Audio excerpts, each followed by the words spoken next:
First, you need to add a thread group to your test plan. Simply right-click on your test plan, then navigate to Add Threads, Users, and finally Thread Group. The second step involves adding an HTTP request to the thread group you just created. Right-click on the thread group, then proceed to Add Sampler and select HTTP Request. Next, you'll need to configure the HTTP request. In the HTTP request panel, you'll see several fields. For protocol, select either HTTP or HTTPS. Under server name or IP, input the server name or IP address. Specify the port number, which is typically 80 for HTTP and 443 for HTTPS. Finally, enter the path to the endpoint where you want to upload the file. The fourth step is where the magic happens, adding the file upload. Scroll down to the Advanced tab within the HTTP request panel.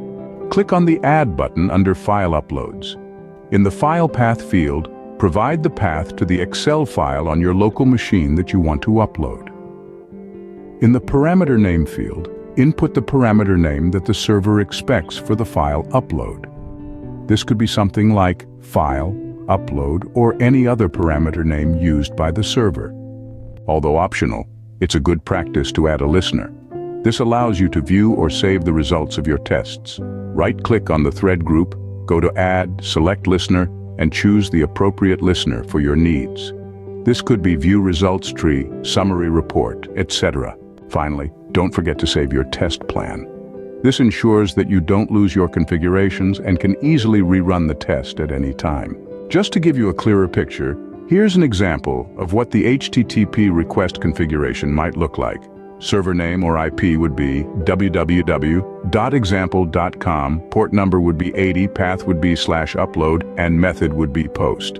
For parameters, you might have something like file for the parameter name and path to your file, say example.xlsx for the file path. A note to remember is that the file path should be relative to where JMeter is running, or you can provide an absolute path. Always check your server's API documentation for the correct endpoint, method, and parameter names. That's it. In just 6 easy steps, you've learned how to upload an Excel file to a specified server using JMeter. This setup can be a powerful tool in your software testing arsenal, allowing you to simulate real-world user interactions and ensuring your application can handle file uploads without a hitch. Happy testing!